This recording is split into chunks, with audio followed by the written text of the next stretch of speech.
सभी को मेरा प्यार भरा नमस्कार। मैं संतोष वैश्य, ब्लेसिंग टीम शिकागो से। खुर्शीद भावनगरी द्वारा लिखी the laws of spirit world book के हिंदी ट्रांसलेशन जीवात्मा जगत के नियम का प्रस्तुत है ऑडियो नंबर 48। पिछले ऑडियो में विस्पी वरतू ने बताया कि मनुष्य के विचारों में बहुत शक्ति होती है जो शारीरिक व भावनात्मक स्तर पर प्रकट होते हैं। क्षमा करने से आरोग्य प्राप्त होता है। अधिकतर व्यक्तियों को मुश्किल परिस्थितियों में सकारात्मक बने रहने की परीक्षा से गुजरना पड़ता है। उन्होंने नकारात्मक व्यक्तियों को सकारात्मक बनने के उपाय भी बताए। अब जानेंगे अहंकार मनुष्य के लिए किस प्रकार हानिकारक होता है। यदि कोई व्यक्ति नकारात्मक कार्य करता है तो उसका नतीजा नकारात्मक ही होगा। इस नकारात्मक ऊर्जा को यदि व्यक्ति अपने सिर के चारों ओर छाए काले बादलों के रूप में सोचे तो उस तक प्रकाश नहीं आने दे रहा, तो उसके निर्णय बिना प्रकाश या विवेक के और अधिक असंतुलित हो जाएंगे। बुरे कर्मों से नकारात्मक स्पंदन उत्पन्न होते हैं और वो निम्न स्पंदन उसे उसके आसपास के लोगों को प्रभावित करते हैं। इस प्रकार उस व्यक्ति के चारों ओर की नकारात्मक ऊर्जा और अधिक नकारात्मक ऊर्जा को अपनी ओर आकर्षित करने लगती है। अहंकार के कारण मनुष्य हमेशा खुद को सही समझने लगता है, चाहे वो गलत ही क्यों ना हो। परिस्थितियों को समझने की क्षमता सीमित होने लगती है। वो अपनी राय दूसरे व्यक्ति पर थोपने लगता है, जो एक बहुत बड़ा अन्याय है, क्योंकि अपने अहम को नष्ट करने का कारण वो मनुष्य अंधा हो चुका होता है। ये मनुष्य का अहंकार ही होता है जो उसको अपनी यात्रा की तुलना किसी और से करवाता है। उसे जो प्रतिभा ईश्वर से मिली है उसे कृतज्ञ होकर स्वीकार करने के बदले अपना अहंकार उस चीज पर केंद्रित करेगा जो उसके पास है ही नहीं। इस प्रकार वो अपने अहंकार के कारण एक अशांत और ईर्ष्यालु इंसान बन जाता है। पृथ्वी पर इंसान के सीखने के लिए संतुष्ट रहना सबसे अहम सबक होता है।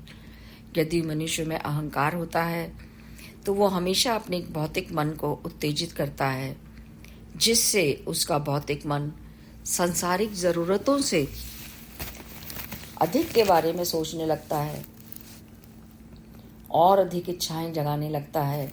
इस प्रकार एक के बाद एक निरंतर रूप से उन इच्छाओं को पूरा करने में जुटा रहता है।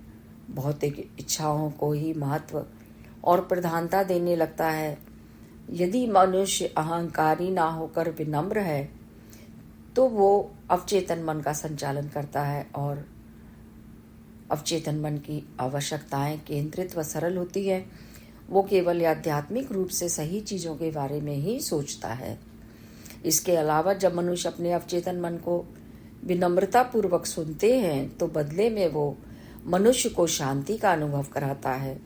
अवचेतन मन की सलाह मानने से ही मनुष्य को संतोष मिलता है।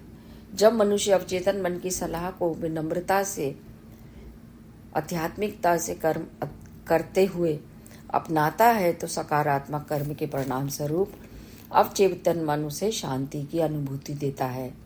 शांति की अनुभूति अपने अवचेतन मन को सुनने और अधिक आध्यात्मिक कर्म करने की शक्ति देती है और मनुष्य आध्यात्मिक रूप से उन्नति करता है। मनुष्य अपने उतावलेपन व दुर्व्यवहार के कारण अपने शत्रु पैदा कर लेता है। उस समय तो परवाह नहीं करता, लेकिन बाद में देर होने पर पछताता है। जो मनुष्य अहं के कारण अपनी श्रेष्ठता को महत्व देता है तो स्वस्थ संबंधों का निर्माण असंभव हो जाता है। अहंकार से अपेक्षाओं का निर्माण होता है।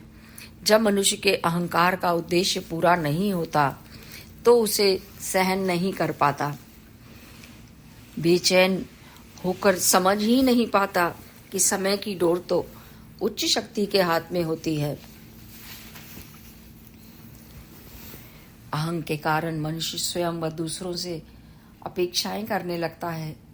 अपेक्षाओं पर निर्भर न रहकर स्वयं अपनी उम्मीद कायम रखना चाहिए। उम्मीद के बारे में अहं को कुछ भी पता नहीं होता, क्योंकि इसके लिए उसे अपने अंतर से बाहर की कुछ चीजों पर निर्भर रहना पड़ता है, जिसका अर्थ है पूरे समर्पण के साथ ईश्वरीय योजना के लिए स्थान रखना। अहम ये नहीं कर सकता, क्योंकि ये केवल स्वयं और दूसरों पर ही नियंत्रण करना जानता है। आगे विस्पीवरतु से पूछा गया कि उम्मीद ना रखने का सही अर्थ क्या है। उन्होंने बताया कि उम्मीद रखने का अर्थ जिद करना नहीं, बल्कि समझदारी रखना है। उम्मीद का अर्थ निश्चित अपेक्षाएं रखना नहीं, बल्कि उत्साहपूर्वक जोशपूर्वक तरीके से आगे बढ़ना है। मनुष्य का हर दिन सकारात्मक रूप से जीना और भविष्य के प्रति भरोसा रखना होता है। विश्वास रखें कि ईश्वर वही करेंगे जो उसके लिए सर्वोत्तम होगा। इस प्रकार मनुष्य परिणाम से नहीं बनता, बल्कि उस प्रक्रिया को के महत्व को समझता है। अहम केवल परिणाम पर निष्ठा रखता है, जबकि समर्पण करना अवचेतन मन की स्वाभाविक प्रक्रिया होती है। विस्पीवरतु से प्रश्न किया गया कि अहम से कैसे निपटा जाए। उन्होंने बताया कि अहम और अवचेतन मन के बीच जीवन भर संघर्ष चलता रहता है। मनुष्य जब तक अपने अहम को समाप्त नहीं कर लेता, तब तक अपनी आध्यात्मिक यात्रा शुरू नहीं कर पाता। इस मार्ग पर चलने के लिए उन्होंने सरल उपाय बताए। एक तो स्वयं का विश्लेषण करना। अमीरी, प्रसिद्धि, सुंदरता, प्रतिभाएं इत्यादि ऐसी स्पष्ट चीजें हैं जिनसे मनुष्य में अहंकार उत्पन्न होता है, किसी में कम, किसी में ज्यादा। जिस क्षण मैं का एहसास होता है, वही अहम का संकेत होता है, और यही मनुष्य के आध्यात्मिक पतन का पहला चरण होता है। ईश्वर ने प्रतिभाओं के रूप में जो मनुष्य को उपहार दिए हैं, उनका आभार मानते हुए दूसरों का के साथ बांटते हुए सेवा कार्य में उपयोग करना चाहिए। यदि अपने आप का विश्लेषण करें और इस सच्चाई को स्वीकार करें कि आप एक अहंकारी व्यक्ति हैं, ईश्वर से विनती करें और उनसे मार्गदर्शन को कहें। आपका संकल्प आपके अहम से कहीं ज्यादा शक्तिशाली होना चाहिए। दूसरा, अपने अहंकार पर नियंत्रण रखें। ये याद रखें कि अहम मनुष्य के विचारों में होता है। जब मनुष्य कोई अच्छा कार्य करता है या कुछ उपलब्ध करता है, तो उसमें एक अहंकार की भावना उत्पन्न हो सकती है। अपनी सोच और व्यवहार में अहंकार को जगह ना दें। अपने मन को दूसरी ओर केंद्रित करने का प्रयास करें। धीरे धीरे विचार कम होने लगेंगे और जल्दी ही गायब हो जाएंगे। सबसे अहम होता है अपने आप पर नियंत्रण बनाए रखना। विस्पीवरतु ने बताया कि अहंकार भरे विचारों को अपने मन से हटाकर विनम्रता भरे विचारों को वहां स्थान दीजिए।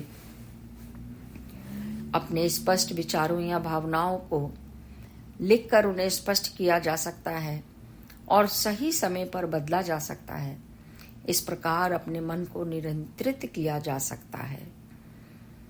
आगे विस्पीवरतु से पूछा गया, क्या मनुष्य में अहंकार जन्म से ही होता है या समय के साथ ग्रहण किया जाता है?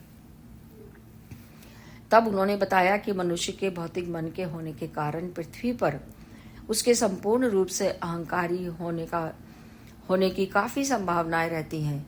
कुछ लोगों में दूसरों के मुकाबले अहंकार की भावना कम होती है, कुछ में अधिक होती है। कुछ आत्माओं ने पिछले जन्म में अपने अहम पर विजय पाने का प्रयास किया होता है और अब वे विनम्र होते हैं। जब दूसरे लोग विनम्रता के गुण को ग्रहण करने में असफल होते हैं और अपने अहम को मिटाने के लिए उद्देश्य से पुनर्जन्म लेकर पृथ्वी पर आते हैं, तो दुर्भाग्यवश ज्यादातर लोगों के अहम को पृथ्वी पर और अधिक बढ़ावा मिलता है, जिससे वो और अधिक अहंकारी हो सकते हैं।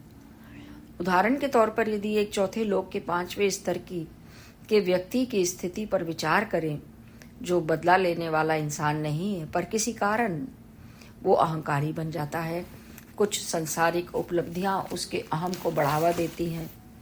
उसका अवचेतन मन उसे संकेत देता है, पर वो उसकी बातों पर ध्यान नहीं देता, क्योंकि अहंकार की भावना से उसे आनंद मिल रहा होता है।